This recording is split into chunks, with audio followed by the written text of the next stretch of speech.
Necesitamos entender que podemos ser siempre esa persona que necesita de más inclusión, de más empatía, de más solidaridad, que no somos únicos en el mundo.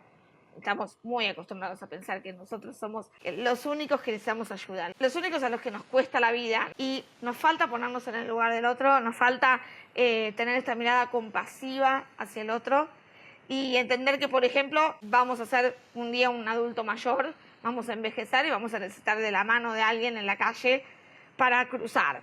Si vamos a ser esa persona probablemente, ¿por qué no lo hacemos hoy, no? Hacia el otro. Hola, soy Magali Bejar y esto es Tiene que haber algo más. En el podcast desarmo la historia de profesionales valientes que transformaron sus carreras. Como buena ingeniera, analizo el camino para entender cómo lo hicieron. En Tiene que haber algo más, ayudamos a empresas a contratar sus equipos remotos, así que si estás pensando en cambiar de trabajo en los próximos 6 meses, te puede servir esto. Todas las semanas mando un email con búsquedas de trabajo remoto abiertas para que encuentres tu próximo desafío laboral. Son búsquedas de áreas distintas tanto en español como en inglés, así que para recibir el próximo o dejarme tu CV, anótate el enlace en la descripción de este episodio. Estabas escuchando a Daniela Asa. Ella es licenciada en Comunicación de la UBA y referente en Discapacidad y Diversidad. Desde 2018, ella usa sus redes como herramienta para visibilizar y derribar mitos y motivar a través de las vivencias que tiene ella como mujer con discapacidad. Fue declarada personalidad destacada en la legislatura de la Ciudad de Buenos Aires y ella educa a través de charlas y talleres en empresas como por ejemplo Motorola, JP Morgan, BBVA, Meta y Unilever. En esta conversación derribamos mitos, hablamos de diversidad e inclusión en el mundo del trabajo y qué pueden hacer las empresas para mejorar la diversidad de su talento. Vamos con Daniela y cuando termines contame qué te pareció este capítulo. Hola Dani, bienvenida. Tiene que haber algo más. Gracias por venir a conversar conmigo. No, gracias a vos por convocarme, un placer estar acá. Vamos a algo que, vamos a empezar vamos a relacionar un poco tu diagnóstico en particular y quiero que nos expliques por qué para vos recibir un diagnóstico no fue como el destino final de una situación. Bueno, bien, este cuentito empieza hace 40 años, cuando al nacer me diagnostican mi condición, que se llama artrogriposis múltiple congénita, que probablemente no la conozcas y la audiencia tampoco, porque es rara, de las condiciones raras poco frecuentes, que afectan a pocas personas. Y que para que se entienda, y bueno, se van a ver mis manos diferentes también, tiene que ver con contracturas, ¿no? En las articulaciones. Yo nací como toda encogida, como para adentro, y bueno, varía de persona a persona. En mi caso afectó en miembros inferiores y superiores. Y en esa época, como siempre cuento, los recursos eran muy escasos, las herramientas, la información, no se hablaba de nada, ni de enfermedades raras, ni de diversidad, ni de inclusión, era como muy difícil todo. Bueno, con esa noticia que bueno, tuve la suerte también que detectaran esta condición, pese a esa falta de información. Tuve una contención médica fundamental, clave, para también salir adelante. Mi primera cirugía, para que te des una idea, fue a las 2 semanas. Así que enseguida empezaron ahí a intervenir. En total tengo aproximadamente 15 cirugías, como que me hicieron de nuevo. Y en todas hubo avances para que yo pudiera hacer diferentes cosas, ¿no? Manipular, lograr autonomía, caminar. Al principio, bueno, el diagnóstico era que no iba a caminar. Esta nena no va a caminar, háganse la idea de que todo va a ser muy difícil, pero poco a poco y con avances fuimos saliendo adelante en equipo. Yo te contaba, la familia fundamental, ahí el rol de los médicos también. Y bueno, ese diagnóstico, por eso decimos en todos los ámbitos, el lema de la cuenta y a dónde voy, yo siempre hablo de que un diagnóstico nunca es un destino. Esto de pensar que diagnósticos o ideas o concepciones o cosas que pensamos no son una sentencia, o cosas que nos dicen, ¿no? A veces es como que, bueno, tenés que, vos me mencionabas el ámbito laboral, a veces nos dicen, no, vos tenés que ser tal cosa, ¿no? Tenés que dedicarte a esto. No es una sentencia, ¿no? Tomar las cosas más a la ligera y no tan como determinante de, bueno, va a suceder esto. Con las condiciones pasa esto, conmigo pasó esto, y así fue toda mi vida. Fui haciendo todo de a poquito, dejando huella con pequeños, grandes pasos, logrando cosas impensadas, desde caminar hasta hacer deporte, luego estudiar. Soy licenciada en comunicación, recibida de la UBA, me casé, ahora estoy esperando a Lucas. Bueno, cosas que la verdad que no se hubiesen imaginado en ese momento, en el 84, cuando nací. Y bueno, obviamente mis padres no lo han imaginado nunca, y para ellos es una gran satisfacción también. Pero esto de pensar que las cosas se pueden transformar también, que nada está por sentado, eso es la fortaleza de Diagnóstico No es Destino. Pensar que podemos agarrar algo y trastocarlo y moverlo, ¿no? Que somos... hay muchas cosas que no podemos elegir como una condición, ¿no? Sin duda, hay cosas que nos vienen, pero hay un montón que sí. Y ese es el sentido de Diagnóstico No es Destino. Pensar que somos transformadores de muchas cosas que nos suceden. Me encanta, y tengo que decirlo públicamente, gracias por venir acá casi 48 horas antes que nazca Lucas. Chicos, tenerlo acá es un milagro. ¿Por qué decidiste empezar a crear contenido? ¿Cuál fue para vos como ese disparador que te hizo empezar a contar esto?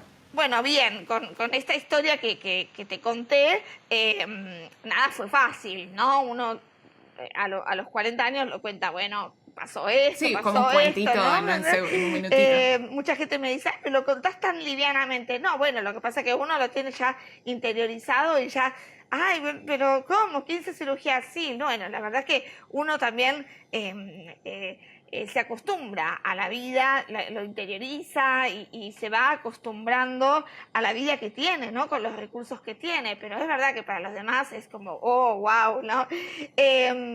Nada fue fácil. Yo te contaba, desde la escolarización, la escuela, aquel profesor de gimnasia que le decía a mi mamá, no puede hacer nada, hasta la burocracia, los obstáculos en la calle, todo era una odisea, y siempre fue tener una discapacidad en todo el mundo, pero acá en Argentina, en lo que nos compete, siempre fue una odisea.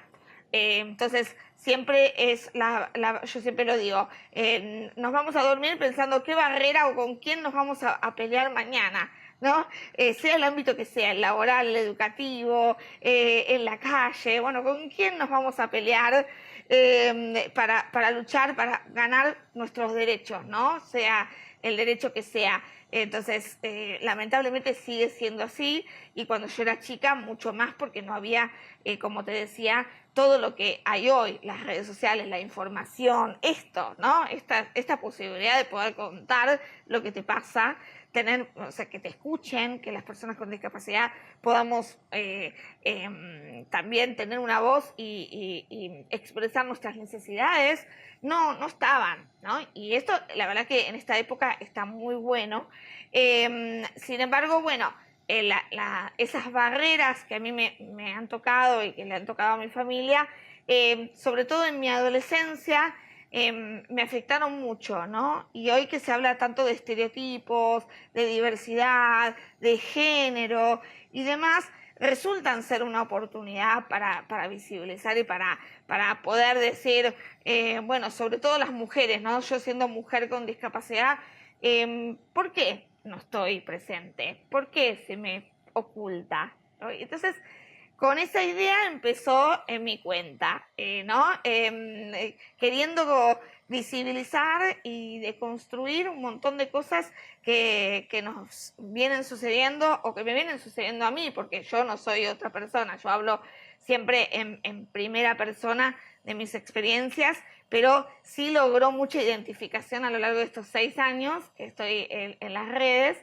Y empecé de a poquito contando mi situación, mi condición, y se fueron dando un montón de temas a lo largo del tiempo, me animé a hablar de sexualidad y discapacidad, de mi historia con mi marido, hablaba de maternidad cuando no estaba embarazada, cuando era madre, ¿no? Y de cómo el tabú, ¿no?, que nos pesa a las mujeres con discapacidad para atravesar diferentes ámbitos, como la salud sexual y reproductiva, como el trabajo, como la maternidad.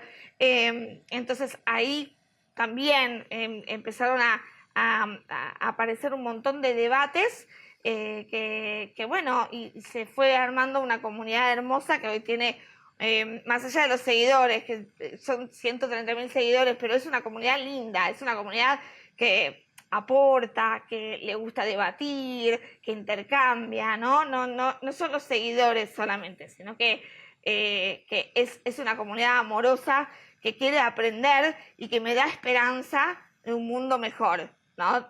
Por eso trabajo en las redes sociales y por eso trabajo a partir de ahí empecé a dar charlas, a capacitar, de las redes sociales pasé a trabajar con empresas para ayudarlas en este camino de entender un poquito más fácil qué es lo que significa tener discapacidad, porque es como que estamos muy habituados a lo técnico o a lo médico y no lo entendemos si no nos pasa. Es así.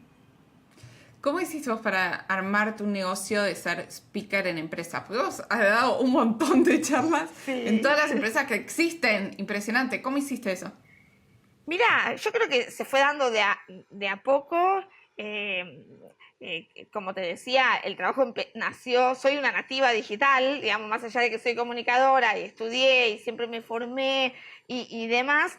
De las redes pasé a trabajar con las empresas. Yo creo que fue un poco de todo, fue esta necesidad urgente que tienen el ámbito empresarial y también el ámbito educativo, que he trabajado con un poco menos, pero trabajo con el ámbito educativo también bastante. Esta necesidad de comprender, como te decía, qué tenemos que cambiar para fomentar una sociedad más inclusiva. ¿Qué tenemos que hacer? Creo que la gente encontró en mí como información en primera persona o una experiencia para comprender mejor lo que tiene que cambiar, ¿no? Entonces, y encontró también un lenguaje sencillo, porque yo siempre trabajé mucho para hacerlo fácil, ¿no? Desde el humor, desde la parodia. Si vos ves mis contenidos, siempre son como te trabajo temas difíciles, pero siempre haciéndolo más divertido, ¿no? Entonces, las redes también fueron cambiando a lo largo del tiempo y nos han permitido modificar los formatos. Y entonces, yo al principio era foto, ahora es video. Entonces, y de repente te pongo un comentario de un hater en TikTok y te lo bailo, ¿no? Entonces, pero al mismo tiempo concientizo con eso, ¿no? De que cómo vas a cuestionar una maternidad con discapacidad. Entonces, pero bailando, ¿no? Entonces, la gente se divierte al mismo tiempo que le llega un mensaje de que cómo puede recibir un mensaje así una mujer con discapacidad, ¿no? Por ponerte un ejemplo actual, ¿no? De mensajes que estoy recibiendo bueno, ¿cómo lo vas a cuidar? ¿Cómo vas a hacer? ¿No? Entonces, y yo me río de eso y entonces le pongo humor, le pongo parodia y lo mismo con otros contenidos que trato de hacerlos educativos pero también entretenidos, que la gente lo pueda entender al mismo tiempo que se educa y que aprende y que pueda contagiarlos. Para mí es sumamente importante que puedan contagiar tanto en las redes sociales los que consumen el contenido como en las empresas, ¿no? Que puedan contagiar eso. Yo soy la misma en las redes sociales que cuando voy a una empresa a capacitar, ¿no? No es que, bueno, ahora va a Movistar, no sé, a Movistar y ahora se pone toda seria. La verdad que, bueno, te pongo una presentación, si te explico todo, entiendo que es un ámbito más serio, pero también entiendo que soy la misma y tengo que ser la misma en todos los ámbitos y el conocimiento es el mismo, ¿no? Que tiene que ser flexible, abierto, que la gente también pueda hacer preguntas. Yo en ese sentido también me gusta que la gente pregunte. A veces se torna como confuso de, ay, está bien preguntar. La gente le tiene mucho miedo a la discapacidad. Ese también es un gran inconveniente que tenemos. Esto de, uy, pero pregunto y se va a enojar y está mal como hago la pregunta. Hay mucho temor y bueno, sacar ese temor es parte también del trabajo, ¿no? Bien. Si me tuvieses que decir de todas estas charlas e interacción con empleados y líderes, si vos tuvieses que juntar todo eso y decirme los 3 mitos más grandes sobre la contratación de personas con discapacidad en empresas, Sí. ¿qué se te viene a la cabeza? Hay más de 3, pero te pongo... Bueno, decime los 3.000. Sí, te pongo 3. No, pero está bien, 3 es una medida justa. Bueno, hay muchos mitos. La barrera laboral es una de las más importantes que tenemos que deconstruir todavía. La mayoría de las personas con discapacidad está desempleada, lo cual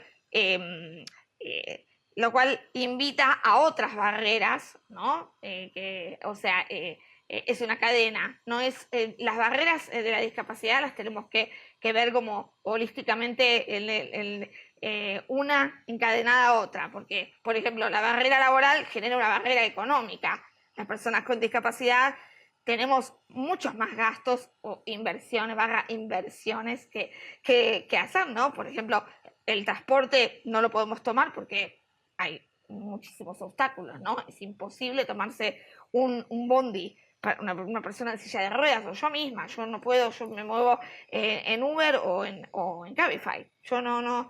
Entonces, es imposible para mí. Entonces, si yo no tengo trabajo, eso se acrecienta mucho más. O sea, que lleva a otras barreras. Pero si vos me preguntás sobre los mitos, para no irme por las ramas, bueno, hay mitos sobre la productividad, eso es muy importante. Todavía se perpetúa el mito de que, bueno, no va a rendir, no se va a incluir, no va a ser capaz. Esto de pensar que la persona con discapacidad es incapaz. Y entonces le ponemos, por ejemplo, algo que las empresas suelen hacer muchas veces, por suerte cada vez menos, se le dan como trabajos fáciles, ¿no? O no por menospreciar ningún trabajo, pero de repente esa persona puede ser es profesional y puede ejercer un puesto de liderazgo o directivo, y no, bueno, por tener su problemita lo ponemos no sé, a contar cosas o en el depósito, ¿no? Bueno, en general se menosprecia a una persona por su condición, ¿no? Ya directamente por tener una condición. Luego hay mitos sobre el presentismo también, ligado a productividad. Bueno, va a faltar, va a tener muchos tratamientos médicos, entonces la verdad que no va a ser una persona que está al 100%, lo cual también es un mito, porque la verdad es que no sé si todas, pero la mayoría de las personas con discapacidad valoran muchísimo el trabajo, porque es una barrera muy frecuente y porque al tener la posibilidad de tener un trabajo, se valora muchísimo, ¿no? Eso. Entonces, la verdad que esto de la puntualidad, el presentismo, es un mito también. Y otro mito frecuente es, la empresa piensa, bueno, voy a tener que invertir mucha plata en la inclusión de personas con discapacidad, mucho dinero, ¿no? Voy a tener que invertir, cambiar todo el edificio. No, porque hay un montón de cuestiones que tienen que ver con el trato, con los prejuicios, con cómo abordo la discapacidad, cómo voy a insertar a esa persona en el equipo para que sea más inclusivo. Por supuesto que a lo mejor hay que cambiar el mobiliario, eso no es una gran inversión, ¿no? Es cambiar, está el concepto de ajustes razonables, que son esos ajustes mínimos que la persona necesita, como cambiar una silla o poner más sal, o no sé, yo por ejemplo tengo siempre las piernas colgando, ¿no? En la silla. Te necesito una banquetita para apoyar los pies. Eso es un ajuste razonable, ¿no? ¿Y qué inversión puede requerir eso? Entonces, hay un imaginario de que para incluir hay que invertir mucho. Por supuesto que los cambios a largo, lo que hablo con las empresas es que los cambios a largo plazo, sí, se requiere de un presupuesto, un diagnóstico, trabajar con especialistas, con organizaciones, pero eso se va viendo, digamos, a mediano largo plazo. En el mientras tanto, hay un montón de cosas que una empresa, una organización puede hacer para incluir a personas con discapacidad, y de hecho hay condiciones. La diversidad dentro de discapacidad es enorme, ¿no? Hay condiciones visibles, no visibles, ¿no? No sé, te pongo un ejemplo, aprender lengua de señas, que la empresa aprenda lengua de señas y que una persona sorda pueda incorporarse, ¿no? Entonces, eso la verdad que no es una gran inversión y le cambias la vida a un montón de personas de la comunidad sorda que están esperando por un trabajo. Entonces, bueno, creo que hay mucho imaginario, hay mucho tabú y prejuicio sobre esto. Otro mito, ya superé los 3, pero otro Está bien, mito yo ya conté más de 3, pero no te quise interrumpir. No, sí. Pero te lo cuento, te lo voy a decir. Bueno, dale, está bien, te permito Uno nomás. chiquito es que no me va a promover la imagen, ¿no? O me va a devaluar la imagen tener personas con discapacidad, lo cual es lo contrario. Hoy en día, 2024, fines de 2024, tener personas con discapacidad es apostar a nuevos consumidores, a una empresa más rentable, que compite mejor, porque todos están haciendo eso, ¿no? Están apostando a la diversidad, ya sea porque es lo que hay que hacer para, digamos, es lo que está bien, entre comillas, como también porque forma parte de un negocio, y eso no está mal decirlo, ¿no? También las personas con discapacidad son consumidoras, y entonces hay que representarlas. Y teniendo personal con discapacidad, estamos también visibilizándolas y representándolas. ¿Por qué es importante para vos tener representación? Yo siempre digo que lo que no se ve, lo que no se habla, no existe. Yo crecí en una época en que no me veía en publicidades, en que no me veía representada o visibilizada, no se hablaba de nada, de lo que me pasaba a mí, y la verdad que yo tuve la suerte de tener una red de sostén, te decía, muy fuerte. Tengo 2 hermanas mayores, o sea que somos tres mujeres y mi mamá. Entonces, al ser todas mujeres, también había como ahí una fuerte relación entre nosotras, que supo contener ahí como un colchón cuando yo me sentía mal por no verme bien, por, entre comillas, verme bien, ¿no? O verme en el espejo y no gustarme, o creer que no era capaz, o esto que todo el tiempo la sociedad te está diciendo, ¿no? A todas las mujeres, pero teniendo discapacidad es como un montón lo que recibimos, como mujeres falladas, devaluadas, que no podemos. Entonces, yo creo que los avances que estamos teniendo hoy en día tienen que ver con visibilizar que todas podemos ser mujeres válidas, que todas las personas somos válidas y que merecemos ese espacio de reconocimiento. En discapacidad nos falta todavía un montón, ¿no? Y la verdad que la representación es muy importante, no tanto para los adultos que ya tenemos como la vida un poco ya hecha, sino para las futuras generaciones, niñas sobre todo, que todavía crecen creyendo que no son válidas, que no pueden, que nunca van a llegar a nada, ¿no? Porque no se las muestran. Entonces, las niñas con discapacidad, que muchas veces son educadas de esa manera, crecen con una autoestima muy, muy devaluado. Entonces es muy importante que esté la representación para naturalizar la diversidad, para mostrarles a esas niñas que sí pueden, que sí pueden salir adelante, y que hay esperanza para ellas, ¿no? Es muy importante. Y te agrego un ejemplo más, porque justo ayer a la noche me volvió a aparecer. ¿Viste cuando Disney hizo la película de La Sirenita en personas? Sí, sí, sí, sí. Bueno, que eligieron una actriz negra. Sí, sí, sí. Ahí me volvió a aparecer el video de la reacción de todas las nenas de 5 años Ah, sí, sí, sí, fue muy en famoso distintos lados del mundo eso. viendo Sí, el tráiler sí. diciendo como la sirenita es Wow. negra y verse representada. Y Ese verse, video es claro, espectacular. claro. Bueno, en discapacidad hay casos, vamos lento. Todavía nos faltan así algunos. Disney está trabajando en eso. Por ejemplo, ahora me acordaba que fue Halloween y hace unos años sacaron disfraces para personas, para niños con discapacidad, como que se pueden adaptar a la silla de ruedas, lo cual me parece fantástico, porque allá Halloween es muy, no tanto acá, pero en Estados Unidos es como muy masivo, una fiesta muy masiva Halloween, y que no queden afuera esos niños, hablando también del juego, de la recreación, del ocio, que no queden fuera de estos temas, ¿no? Lo mismo para los juguetes, no solamente, la representación no es solamente que esté en una publicidad. Cuando hablamos, por ejemplo, también de maternidad, también yo siempre digo, nunca veo una mamá con discapacidad en una publicidad, entonces por eso llama la atención cuando yo cuento mi experiencia, ¿no? ¿Y cómo va a ser? ¿Y cómo? ¿Por qué no se ve? Porque no muestran a una mamá con discapacidad cambiando un pañal. Entonces es lógico que llame la atención, porque lo que no se ve, como decía antes, no termina no existiendo.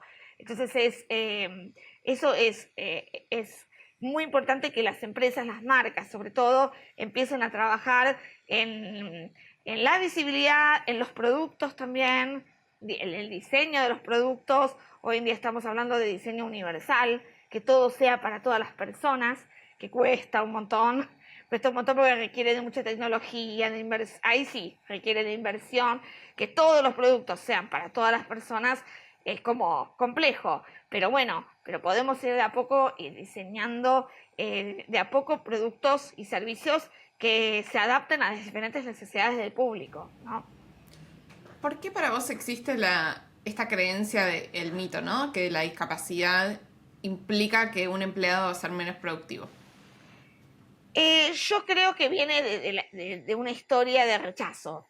Creo que lo que yo siempre hablo en las charlas, lo que yo siempre cuento, es que históricamente la persona con discapacidad fue pensada como fallada, como alguien que le falta algo.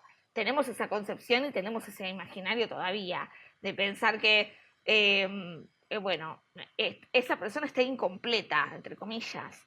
Entonces, bueno, todavía las dudas y el cuestionamiento nacen de esa idea errónea, de ese modelo, no quiero recurrir a la teoría, pero es un modelo médico, el modelo médico muy atravesado en la sociedad, que siempre está pensando que es la persona la que tiene el problema y no la sociedad. Entonces, tendemos a pensar que es la persona la fallada, la devaluada, la que le falta algo, la sociedad le pone la responsabilidad a la persona, en lugar de pensar, pero yo qué estoy haciendo para incluirla, ¿no? A lo mejor esta persona es más productiva si yo le presento apoyos, si yo le presento la rampa, no sé, por poner ejemplo, ¿no? Si yo le presento sus sistemas de comunicación, ¿no? Y entonces, en lugar de pensar eso, es más cómodo decir, bueno, no puede, es incapaz y ya está, ¿no? Y entonces, y contratar a otra persona, en lugar de brindar oportunidades que forman parte de los derechos de todas las personas, ¿no? Recordemos, tenemos una convención también sobre los derechos de las personas con discapacidad que reconoce nuestros derechos, los avala, el derecho al trabajo, el derecho a la educación, a la salud, a todo, y que, o sea, las leyes, si vos me preguntás, están, leyes laborales, leyes educativas, el problema es su cumplimiento y control, ¿no? Históricamente. Entonces, pero más allá de eso, volviendo a lo cultural o al imaginario, venimos de esa lógica, de esa herencia. Venimos de una herencia muy dura de exclusión, donde se eliminaba directamente a las personas con discapacidad directamente se las encerraba, digamos, a las personas sordas se les ataban las manos para que no pudieran enseñar, que no pudieran ejercer la lengua de señas. Entonces, venimos como de toda esa lógica muy estigmatizante, pero hoy en día, bueno, tenemos que ser capaces de cambiar esto y creo que lo estábamos logrando de a poco. Vamos viendo casos positivos, después vemos otros negativos y caemos, pero después y así, y bueno, y así vamos avanzando por ensayo y error. También es algo nuevo y hay que entender que bueno, no se puede aprender de la noche a la mañana. Hay hubo mucho desconocimiento a lo largo de los años y bueno, hay que atajar eso también, ¿no?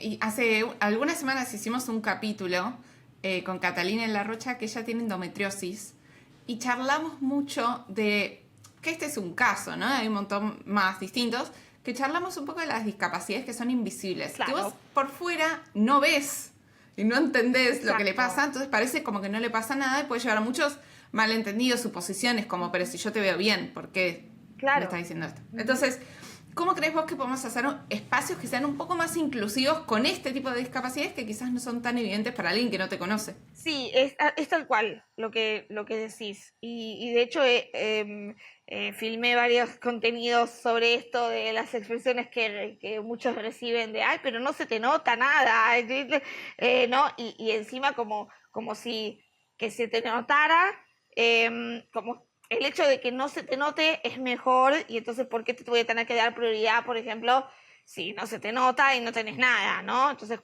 el cuestionamiento que reciben estas condiciones, que hasta yo misma he recibido en algún momento, porque como yo no uso silla de ruedas, salvo excepciones, que cada vez son más las excepciones, porque bueno, me pongo grande, las necesidades y demás, entonces de repente yo necesito pedir silla de ruedas y entonces la gente me mira, ahora sí tenés discapacidad, ¿no? Entonces, ahora sí, es como que tenemos el sello de que discapacidad es silla de ruedas, eso fija.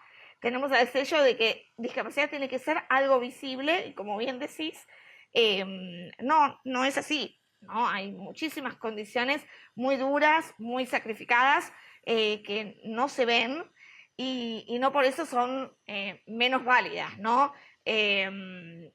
O requieren menos atención.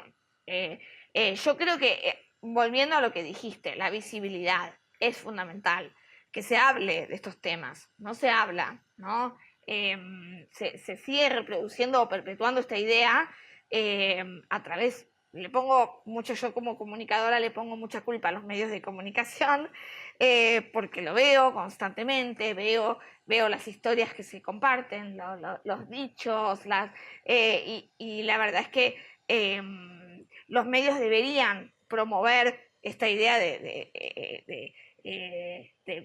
tener mayor empatía hacia todos los tipos de condiciones y también el control también que se debe hacer hacia los ajustes o las políticas que se hacen para que efectivamente una persona con discapacidad no pueda participar plenamente sin importar si se nota o no se nota, ¿no?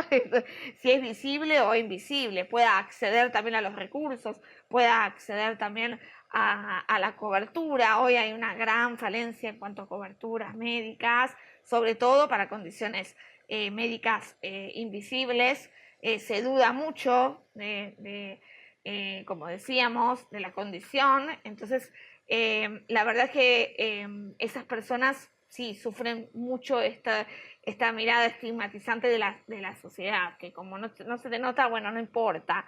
Y no, bueno, la verdad que hay que trabajar muchísimo sobre esto. También, así como, bueno, como llegan pocas minorías a cualquier mesa de liderazgo, está este grupo también incluido. Entonces, ¿qué podemos hacer un poco para tanto empoderar a las personas a que puedan llegar a tomar esos roles, sí, así como a los que están al lado para que hagan el lugar? Porque tienen que pasar las dos cosas a la vez. Yo creo que es un trabajo conjunto. En discapacidad hay una mirada muy separatista, hay una mirada muy bueno, por ejemplo, las condiciones de este tipo, las condiciones de otro tipo, y no sé, no hay una unión que pueda atravesar todo ese trabajo. Y ahí, bueno, yo creo que vuelvo a lo que planteé antes, el tema del reconocimiento, el tema de dar voz, de visibilizar, hacer lugar para las denuncias. Hoy me preguntaban en un medio ¿a dónde puede dirigirse una persona con discapacidad para hacer una denuncia? Hoy hay un vacío bastante importante, siempre lo hubo. Históricamente siempre hubo vacío, pero nunca, nunca sabe una persona con discapacidad, por ejemplo, a dónde ir. No, me pasa esto y a dónde ir. Sí, de repente tenés un número, si un auto tapa la rampa para mandar la foto, no sabés si se va a hacer efectivamente la denuncia o qué va a pasar, pero tenés algunas cosas como, pero no hay un orden estructural para ordenar este vacío que tenemos las personas con discapacidad de me pasa algo y a dónde voy a denunciar, ¿no? Y estoy segura de que esto se va a controlar o va a hacer efecto, ¿no? Hay ahí como un vacío importante y yo creo que esto que decís del trabajo conjunto también es fundamental, pero tenemos también históricamente una mirada muy individual y muy de, bueno, yo hago mi parte y listo. Y no, tendría que ser también un trabajo codo a codo, un trabajo en conjunto entre especialistas también, profesionales, la mirada médica que también tiene mucho por cambiar. Hoy el ámbito médico está trabajando mucho en este sentido para cambiar su concepción tan cerrada bueno, es un cuerpo incompleto, es alguien que no, es alguien que se tiene que someter todo el tiempo a cirugías. No, bueno, a ver, generemos apoyo, se está trabajando el ámbito médico también para esto. Entonces es un esfuerzo conjunto el que se tiene que hacer, ¿no? Uh-huh. Llegamos al momento de la conversación de la indignación. Este capítulo se llama La Indignación. La indignación. ¿Se te ocurren preguntas que le hayan hecho a personas en entrevistas laborales que sean fuera de lugar? Así aprendemos todos lo que no hay que repetir. En entrevistas, bueno, a ver, déjame pensar. Sí, hay muchas cosas fuera del lugar que suceden, ¿no? La duda constante, bueno, y con esto vas a poder, como la duda constante todo el tiempo, el cuestionamiento, el indagar demasiado en la condición. En una entrevista laboral yo siempre sugiero, y otras organizaciones que trabajan en este campo también lo hacen, no tenemos que agotar la charla en la discapacidad. La verdad es que la discapacidad es una característica de la persona que se relaciona también con el entorno. Esa es la definición de discapacidad. Pero no por eso es toda nuestra vida, ¿no? Forma parte de nuestra identidad, pero no tiene sentido que en una entrevista no ahondemos. Podemos preguntarle qué condición tiene, ¿para qué? Para construir los apoyos, para ver qué facilidades le podemos proveer y demás. Pero no es lo más importante, ¿no? En una entrevista. Y muchas veces es como que, bueno, también obviamente se llama a la persona, aún sabiendo que tiene una condición, se llama a la persona y de repente la persona se encuentra con una escalera, que me ha pasado de más joven. He ido a entrevistas laborales y resulta que escalera, falta de accesibilidad, ¿no? Aún sabiendo la condición, ¿no? Porque yo siempre fui muy de comentarla. y eso son errores que son muy frecuentes, ¿no? Bueno, dudar de las capacidades y también el tema de la infantilización, que está bueno que lo toquemos, ¿no? Esto de tratar a la persona con discapacidad como un niño, y bueno, y creemos que, ay, bueno, ese, o es un angelito, o no, o le ponemos ese halo de bondad a la persona y lo tratamos diferente en la entrevista a cómo tratamos a otra persona, ¿no? Ay, bueno, te vamos a tener en cuenta, no con este tono compasivo o la pena. Ay, la pena es un error también muy frecuente, muy común. No sé, cuenta su condición la persona y le tenemos como una pena como si no pudiese ser autónomo también, ¿no? Entonces, en lugar de decir la empresa o la organización, bueno, nosotros vamos a proveer los apoyos para que vos puedas hacer esta tarea, bueno, directamente te descarto por no poder. Eso también sigue sucediendo. Y de ahí que, bueno, hoy en día la falencia que hay, que me comentan muchas empresas, es que las mismas personas con discapacidad no se están postulando, no se postulan por este rechazo histórico también que existe en materia de inclusión, ¿no? Entonces, muchas me dicen, Dani, no encuentro personas, nosotros queremos hacer una búsqueda, estamos haciendo una búsqueda activa, pero no se presentan. Bueno, esto viene, no es el único factor, pero uno de ellos es el haber excluido tanto a las personas con discapacidad en todos los ámbitos, especialmente el laboral, que, bueno, hoy en día una persona con discapacidad duda mucho si postularse. Entonces, si no le ponemos una leyenda o comunicamos, o hacemos un ejercicio de comunicación para decir, bueno, somos una empresa inclusiva, las personas no se postulan directamente. Es Sí, triste, pero sí, es así. No, entiendo perfecto. Justo yo que miro búsquedas de trabajo todo el tiempo, Claro. justo vi una que en un parrafito decía como... Las mujeres no suelen aplicar cuando cumplís, a menos que cumplas el 100% de los requerimientos, y esto ya se sabe, mujeres, por favor, apliquen igual. Entonces, era como, escuchá, aunque no tengas el 100%, aplica igual, porque Claro, nunca se sabe. tal Y cual. sí, hay que ayudar a esas cosas, porque si no, la gente no llega. Tal cual. Hay que ponerle ahí un empuje. Ay, pero me dicen, pero está bien que pongamos una leyenda ahí, sí, por ahora sí, está bien. Es mejor que hacer una búsqueda específica para personal con discapacidad, que eso sí es muy excluyente de repente, ¿no? Es como si es una búsqueda solamente para mujeres, ¿no? No, bueno. Entonces, me parece que después en la entrevista también se debe permitir como la apertura. Creo que se debe permitir la apertura para que esa persona, bueno, si de repente es abogado, contador, pueda también aplicar a un empleo que tenga que ver con su profesión, ¿no? Como te decía antes, muchas veces es, no, bueno, vos vas a contar monedas, sin desmerecer, obviamente, pero a lo mejor esa persona estudió, ¿no? Y de ahí que veamos pocos profesionales con discapacidad. Viste que hay pocos periodistas con discapacidad, hay pocos médicos con discapacidad o contadores o maestras, maestros con discapacidad, porque no se le permite. Es como que son ámbitos en donde la persona con discapacidad no tiene acceso. Y esto es histórico también, ¿no? ¿Se te ocurren algunas cosas como más prácticas?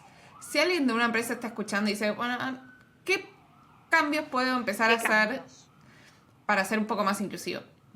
Bueno, primero entender que nada es de la noche a la mañana, porque hay muchas empresas que me lo expresan y quieren ya, todo, ahora, queremos ser inclusivos. Y no, la verdad que no. Un concepto muy importante que transmito siempre es la coherencia. La coherencia es fundamental. No entender que inclusión no es ahora el 3 de diciembre, que es el Día de las Personas con Discapacidad, hago una plaquita o mando un newsletter en el mail el Día de las Personas. Eso no es inclusión. La inclusión es todo, se trabaja todo el año, ya sea a través de prácticas, de formación, de aprender si no conocemos, y no hacemos una charla o una concientización, sino que aprendemos de diferentes condiciones. Hay, como decíamos, hay condiciones visibles, hay condiciones invisibles, vamos a aprender de todo un poco, ¿no? Preguntando, si no conocemos esos ámbitos formativos, también te permiten también preguntar, consultar, no tener miedo a las preguntas. Eso siempre es una sugerencia que hago, no tener miedo a preguntar. Venimos como de esa lógica también bueno, no pregunto mejor porque voy a quedar mal con esta pregunta, ¿no? Y parece como que no sé, bueno, sí, no sabes sobre discapacidad porque no se visibiliza tanto y está bien que no sepas, ¿no? Entonces pregunta, aprende y como yo siempre digo en las relaciones, ¿no? No ayudás a una persona con discapacidad de prepo, le preguntás, ¿necesitas ayuda? No asumís que esa persona sí o sí necesita ayuda. Eso, volviendo a que me preguntaste de la entrevista, es un buen tip también, ¿no? No asumís, no presuponés que va a necesitar la ayuda. Le preguntás primero, porque eso también sucede mucho. Bueno, yo asumo que porque tiene esta dificultad no va a poder, no sé, por ejemplo, la gente asume que por mis manos yo no voy a poder cambiar a mi bebé. Esa es un prejuicio, una suposición. Entonces, suele suceder mucho eso. Entonces, es importante no asumir. Y en el ámbito empresarial es muy importante eso también, ¿no? Porque se generan como prejuicios todo el tiempo. Y luego hacer diagnósticos, ¿no? Pedir ayuda, no entender que, bueno, una vez que aprendemos ya está, sino que necesitamos de hacer diagnósticos, de ver cómo estamos a nivel organizacional en materia de inclusión. ¿Tenemos personal con discapacidad? Bueno, no. Podemos contratar y estamos preparados para incluir a personal con discapacidad. No tiene que estar todo hecho, no tiene que estar 100% hecho, pero, por ejemplo, deberíamos tener cierta accesibilidad, tendríamos que tener cierta cuota de compromiso también para asumir que se va a incorporar personal con discapacidad. ¿Qué tipo de discapacidad van a tener las personas que van a ingresar? ¿Cuántas? ¿Para cuánto estamos preparados? ¿No? Bueno, no importa que sean poquitas. Hay empresas que me han dicho, no, mira, tenemos 3, 4, nada más, Dani. Bueno, es un comienzo, ¿no? Antes que nada, son 3, 4 personas que están, digamos, teniendo sostén económico y que se sienten productivas, que se sienten útiles.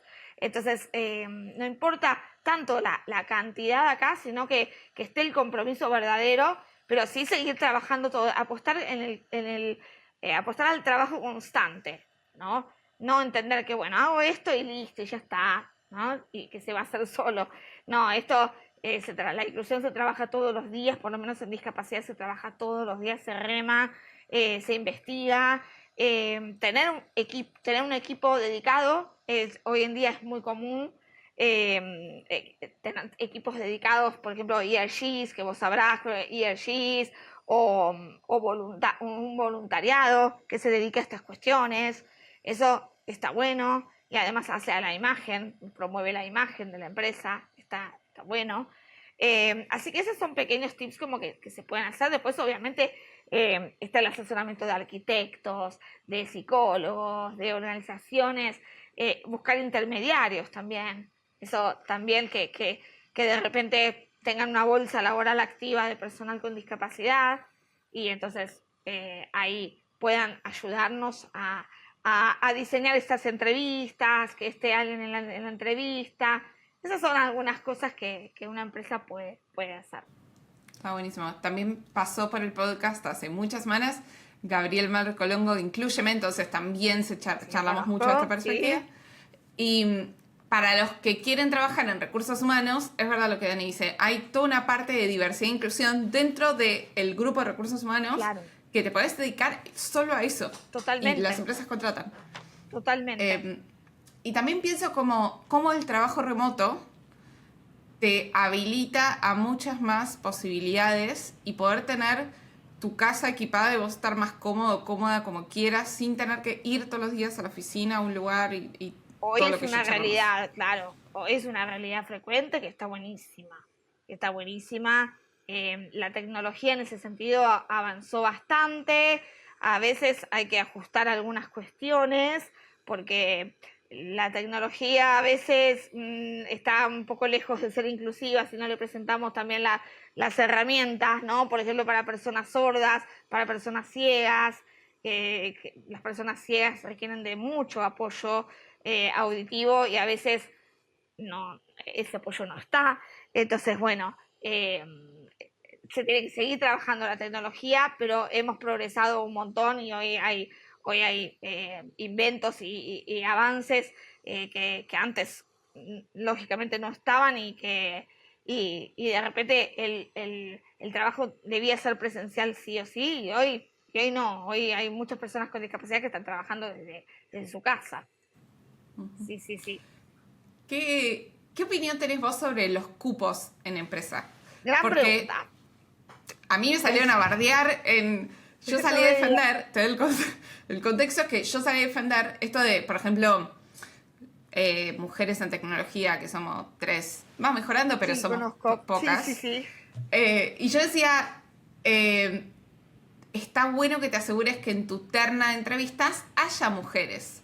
Porque así, aunque sea, te esforzas para conseguir que partamos todos como de la misma línea largada. Después, Sí. bueno, que gane el mejor.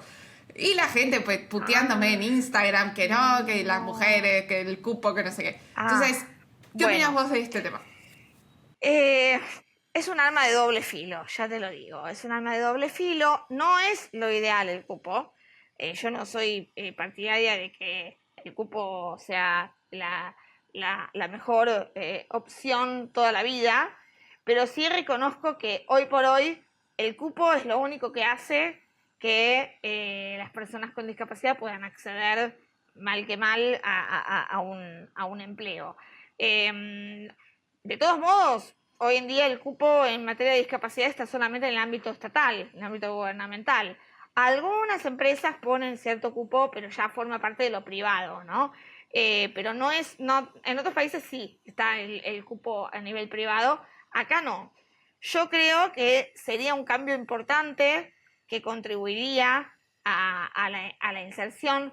No es lo ideal, una empresa debería incluir a personal con discapacidad ya de movida sin tener que recurrir a cierto cupo estadística o bueno, es como los incentivos, ¿no? Los incentivos que existen para empresas que contratan personal con discapacidad o distintas poblaciones. Y bueno, no es lo ideal tampoco que haya un incentivo que ganen con eso. La verdad que no es lo ideal. Todas las personas con discapacidad nos gustaría ser iguales en derechos y poder acceder igual que otra persona. O sea, si a mí me entrevistan, poder competir en igualdad de condiciones. Pero no es la realidad hoy en día y el cupo nos ayuda a, eh, a poder insertarnos, ¿no? A poder de algún modo llegar a esa oportunidad que si no estaría el doble de lejos.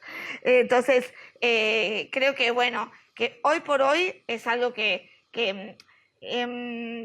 si hay un cupo, también hay que entender que no es solamente ese cupo lo que debemos preocuparnos, sino cómo está la empresa, cómo está la cultura organizacional también en materia inclusiva, porque, por ejemplo, bueno, hay un porcentaje, entra ese porcentaje, bueno, pero esas personas tienen accesibilidad, tienen apoyos, pueden crecer, están contentas, están incluidas. Creo que más allá del cupo hay un montón de otras cuestiones importantes que atender, pero hoy por hoy es lo que nos acerca un poco más a, a la inclusión, que reconozco es un poco forzado, pero es la herramienta que hoy tenemos.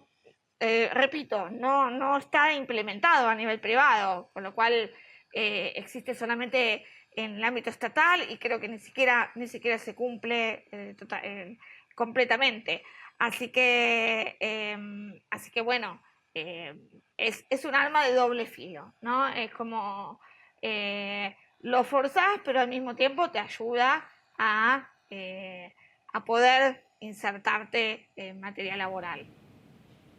¿Se te viene a la cabeza alguna buena sorpresa de haber trabajado con empresas? Que quizás tengas algún ejemplo local o internacional, pero que puedas compartir de gente haciendo buenas cosas. Un ejemplo de alguna empresa. Y sí, yo creo que... a ver, déjame pensar. ¿Algún ejemplo de algo que hayan hecho en materia laboral o en materia Sí. en materia laboral? Sí, bueno, una empresa, ¿digo el nombre o no? No, no hace Una falta. empresa aeronáutica muy famosa.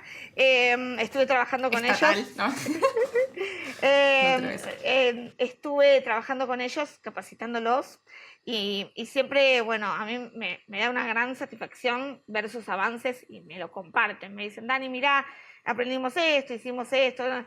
Y bueno, están implementando en los aviones lengua de señas, están haciendo un gran trabajo a nivel de concientización y a nivel de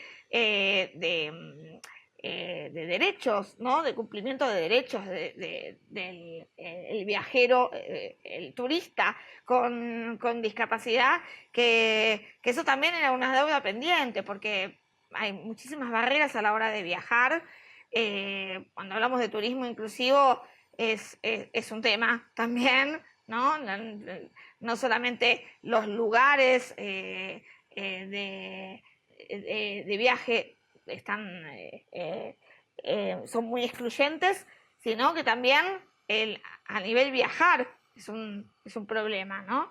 Así que esta empresa está haciendo mucho trabajo y está bueno que sea respecto a la lengua de señas, porque también es una asignatura muy pendiente. Todo lo que es la inclusión de las personas sordas y demás están aprendiendo, están haciendo los videos, ¿viste? Los videos en los aviones en lengua de señas también. Así que me parece un ejemplo que está bueno y que viene, y que es un trabajo que se hace a raíz de formarse, de aprender, ¿no? De darse cuenta y decir, no, pero entonces estábamos haciendo las cosas mal, ¿no? Porque nuestro público también son personas sordas. Entonces, las personas sordas también viajan. Entonces, me parece como que está bueno como ejemplo. Y después están trabajando, muchas empresas están trabajando en sus productos, en el sistema Braille, también están aplicándolo al consumo, que eso también es muy, muy importante, porque ¿no? Hablar de inclusión laboral está muy bien, pero también es ir más allá si lo pensamos en términos de productos y servicios, ¿no? Que todos seamos capaces de poder adaptar los productos a nuestras condiciones. Si tener una carrera universitaria es muy difícil en sí mismo, quiero saber qué otros obstáculos te enfrentaste vos para tener La tu uva. título de grado. Sí, la verdad que en esa época también era muy difícil, lleno unos años llenos de desafíos. Era ir y que el ascensor no funcionara, que no quisieran bajar la clase, la burocracia, la gente, era todo una odisea. Hoy el ámbito universitario, bueno, mismo la UBA tiene está un poco más avanzado trabajando en algunas políticas de diversidad y en cuanto a discapacidad, pero en ese momento, bueno, era el desafío de hacerlo, bueno, me está costando un triunfo, pero hay que hacerlo igual, ¿no? Ponerme esa voluntad de decir, bueno, esto lo voy a lograr, como hice tantas cosas a lo largo de mi vida, y creo que fue eso lo que me impulsó, porque si era por las barreras, dejaba enseguida, ¿no? Y si era por el marco de estudios de la UBA y demás, también. pero no, la verdad que yo hoy en día lo que digo es que no estaría acá si no hubiese estudiado y no hubiese pasado por la universidad pública, por la UBA, que me dio un montón de recursos para mi profesión que ejerzo hoy en día. Desde el sentido crítico hasta esas mismas barreras que hoy la verdad que uno agradece porque te dio fortaleza y te posibilitó un montón de logros, ¿no? Porque superar esos inconvenientes, esas barreras, te fortaleció, ¿no? Te empoderó. Entonces, bueno, a veces las personas con discapacidad terminamos agradeciendo las barreras que nos imponen. Lamentablemente, lo hacemos después de muchos años, ¿no? Porque sí, porque nos empoderan, porque nos hacen fuertes, porque nos hacen resilientes. Entonces, bueno, obviamente que no queremos tenerlas, pero al fin y al cabo, por lo menos en mi caso, en lo que fue la universidad, yo las agradezco porque me hizo ser quien soy y me trajo acá, al lugar en donde estoy. ¿Cómo dirías que podemos cultivar una mentalidad más de crecimiento o accountability en vez de... Porque digo, no hace falta que te pase una situación como la tuya, Ajá. pero hay un montón de veces que es como, uy, ¿por qué me tocó esto a mí y no a otro? ¿Viste? Como, Las qué preguntas, desgracia. sí. Esas preguntas medio existenciales, pero ¿cómo podemos salir de ese lugar y tener una mentalidad más de crecimiento? A ver, yo creo que un poco volviendo al comienzo de la charla en donde te dije, quedarse con lo que podemos cambiar, quedarse con no quedarse con... a mí no me gustan como las frases hechas y rosas ni nada, ¿no? Pero sí me gusta, me gusta mucho el hecho de quedarme con lo que sí puedo cambiar y abandonar o alejarme de eso que no puedo controlar.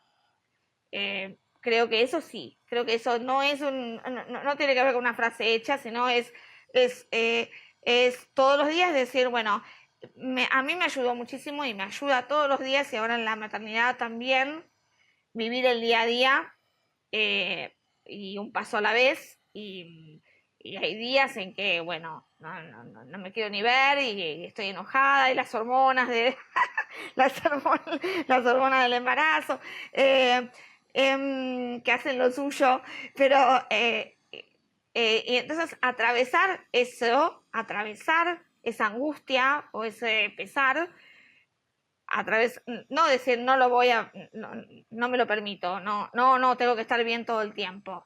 Yo creo que hoy estamos en un mundo todavía que nos exige que tenemos que estar bien todo el tiempo y que eso nos genera una angustia desenfrenada y tremenda. Y entonces eso a mí me ayuda salir de eso, salir de la mentalidad de crecimiento, creo que se cultiva entendiendo que no podemos con todo, que no somos superhéroes, que tenemos que quedarnos con lo que podemos controlar y hacer cosas con lo que podemos controlar. Y lo que no podemos controlar, no lo podemos controlar. O sea, no, está y va a estar toda la vida. Y a mí me ayudó muchísimo eso a partir de mi adolescencia o a partir de mis 20 y demás, me empezó como a salir esas preguntas inciertas, ¿no? De por qué a mí, que me sucedieron, ¿no? Entonces, ¿por qué a mí? Me gustaría tener otro cuerpo, hacerme esas preguntas, como vos decís, las preguntas existenciales. Las preguntas sí, a veces siguen estando, no es que no, pero a mí me gusta decir que construimos las respuestas. Como que a lo largo de la vida, bueno, las preguntas siguen estando y nos vamos como convirtiendo en las respuestas. No, bueno, ¿y yo quién voy a ser? Bueno, acá está, después de 20 años, soy comunicadora, estoy comunicando sobre discapacidad, estoy en las redes sociales, estoy ayudando a construir un mundo mejor, esa soy yo. Y la discapacidad sí sigue estando, ¿no? ¿Que desapareció? No va a desaparecer nunca, pero quedarnos con lo que podemos construir a partir de lo que nos tocó. Creo que eso en lo laboral, en lo personal, en todo nos puede ayudar. Que es clave. Y sabes que me parece que estoy teniendo un momento de realización, en este momento, que es, después de haber escuchado tantas historias, acá como todas las semanas, me doy cuenta que de por sí, no es ninguna novedad esto, disclaimer, no es ninguna novedad, pero de por sí la vida es difícil. Como que a todos en algún momento nos va a tocar una situación de enfermedad grave tuya, de tu pareja, de tu familia, un accidente, cáncer. ¿Cuántos ya pasan por acá que de pronto dijeron, tuve cáncer, no sé qué? Totalmente. A todos nos va a pasar algo grave o más de una vez a lo largo de la vida y van a aparecer estas preguntas. Totalmente. Las batallas, las cicatrices, las angustias están en todos, y la discapacidad es una de las circunstancias que te puede tocar. Hay veces que hay como cierta, entre comillas, exageración, ¿no? Tiene discapacidad. Bueno, a algunas personas nos toca la discapacidad, a otras personas nos toca una enfermedad, como vos decís, o se nos muere un familiar en edad muy temprana, se nos muere nuestra mamá, nuestro papá, tenemos accidentes, todos tenemos batallas, todos tenemos cicatrices también. Yo soy muy fan de las cicatrices, no solamente las físicas, sino las que uno tiene a lo largo de la vida. Me parece como que tiene una simbología enorme y que hablan de belleza y demás. Me encantan, he escrito mucho sobre las cicatrices en las redes, porque me parece como que tienen ese símbolo de mostrarte lo fuerte que sos y lo resiliente que podés ser. Entonces a mí me encanta ver las mías, por ejemplo, ahora que voy a tener la de la cesárea también. O sea que me parece como que tienen un lazo fuerte con esos mensajes. Y todos, o sea, y bueno, y las personas con discapacidad tenemos las nuestras, otras personas tienen las suyas, pero no hay ninguna batalla o ninguna circunstancia dolorosa o adversa que sea mejor o peor que la otra. Todos las tenemos y todos tenemos que construirnos con eso, que es parte de la vida, o sea, naturalizarlo también, ¿no? Uh-huh. Esto que vos decís, hay un concepto japonés, como para toda la vida hay un concepto japonés, te iba que a se decir llama lo kintsugi. Mismo. Sí, es hermoso. Que es una técnica centenaria de origen japonés, que es reparar piezas de cerámica que se rompieron y las unís con barniz y resina espolvoreado con oro, plata, platino, no para camuflarlo, sino para resaltar las grietas. Exacto, sí. Me gusta eso, y me gusta el Ikigai, que es hermoso también, todo lo que es la filosofía que tiene que ver con el propósito, con construir tu propio propósito. Me parece que eso es súper importante. Vos hablabas de mentalidad de crecimiento. El crecimiento creo que lo construimos así, lo construimos de a poco, no nada de la noche a la mañana. Hoy hay muchos estímulos que nos dicen lamentablemente que tenés que ser ya, tiene que ser todo ya, todo es efímero, todo es superficial, y me parece que tenemos que ir me parece también que cada uno tiene que hacerse responsable, y esto es muy importante porque hay veces que a la gente no le gusta escucharlo, pero creo que somos responsables y a veces ponemos responsabilidad en lo externo. No queremos tener la culpa de nada. Nosotros, no hicimos nada, somos víctimas. No, creo que somos protagonistas, no somos víctimas. Todo lo que nos pasa, no todo, porque como dijimos hay cosas que no podemos controlar, pero muchas cosas de las que nos pasa pasaron porque decidimos que pasaran, ¿no? Y somos productos de esas decisiones, ¿no? Si yo no hubiese, digamos, elegido estar en las redes sociales, hoy no estaría trabajando con empresas y sintiéndome muy bien, colaborando con lo que hago y haciendo lo que me gusta, mi vocación, ¿no? Tal vez me hubiese quedado, bueno, a ver si me contrata alguien de periodista, no sé, bueno, con esas barreras o con esa... Bueno, no, yo decidí salir a contar, decidí hacer el propio destino, volviendo al lema, ¿no? con lo que tengo, con los recursos que uno tiene. Obviamente que hay muchas personas que no tienen tantos recursos, hay otras que tienen más, y bueno, cada uno hará con lo que tiene y con lo que le es posible y viable de acuerdo a eso, ¿no? Pero tampoco decir yo no puedo, o no puedo porque no puedo, buscar esos recursos también. Me parece que es súper importante, porque a veces pensamos que no los tenemos y estamos llenos de posibilidades. Tenemos gente al lado nuestro que capaz de ayudarnos, tenemos herramientas tecnológicas, tenemos un montón de apoyos educativos hoy en día para capacitarnos, para aprender. Entonces, a veces tenemos que salir de la comodidad de decir yo no soy responsable de esto, y salir de esa comodidad. Somos muy responsables de lo que elegimos y de lo que hacemos con nuestra vida. Clarísimo. Dani, ¿se te viene a la cabeza algún podcast, libro, película, serie que te haya gustado para recomendar? Yo siempre recomiendo la película Wonder, Extraordinario, que es una película que tiene su libro también, que es de un niño que nace con una condición de deformidad, que tiene una condición que se le nota mucho en la cara, se llama Treacher Collins, la condición, y el desafío es educarse en la escuela después de que estuvo educándose en su casa con su mamá, y trata todo lo que es el bullying, la violencia, la contención familiar, las cicatrices, el quererse, el aceptarse. Para mí es mi película preferida, yo la amo, y es muy famosa, pero siempre, sobre todo cuando hablo con adolescentes en algunas escuelas, eso les llevo muchos de los mensajes de esta película, que tienen que ver con valorarse, con también aceptarse a uno mismo y aceptar a los otros, el compañerismo, la amistad. A mí y como dije, las cicatrices, ¿no?, que tenemos y que todos las tenemos, como dijimos acá. Me gusta mucho esa película, también tiene el libro que es fantástico. Bien. Dani, ¿cómo hacemos para cerrar este capítulo?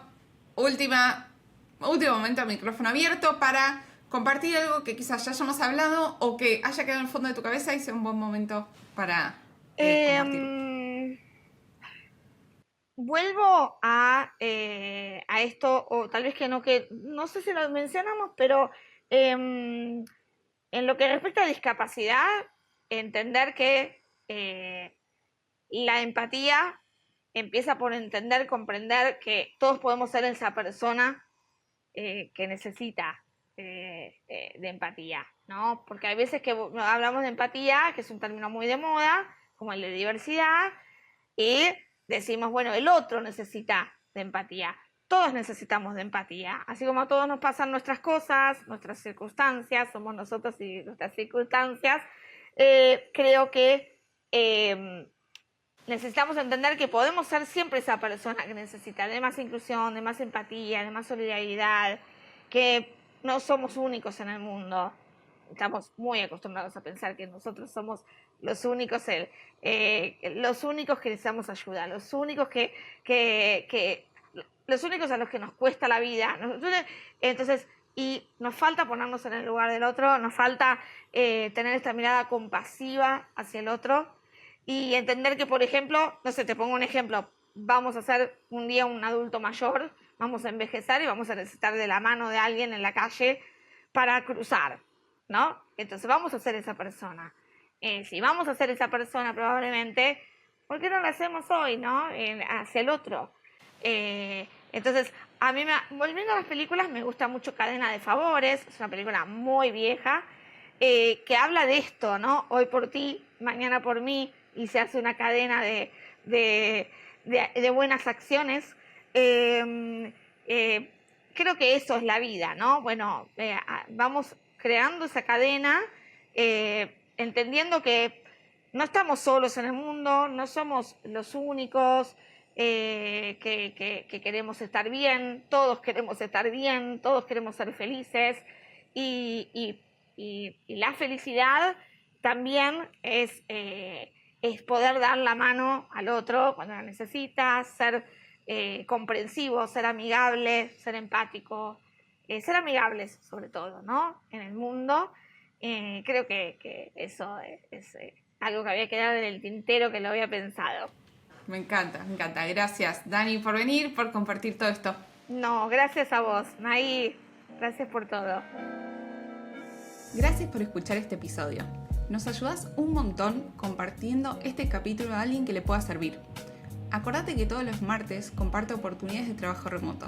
Para recibir el correo, suscríbete entrando en tienequehaberalgo.com/búsqueda. Además, si querés te puedes sumar a la bolsa de talento de Tiene que haber algo más y dejarnos tu CV para que te avisemos sobre oportunidades laborales en empresas. Déjanos tu perfil en tienequehaberalgomás.com/CV. Nos vemos la semana que viene y escribime por redes sociales y contame qué te pareció el episodio.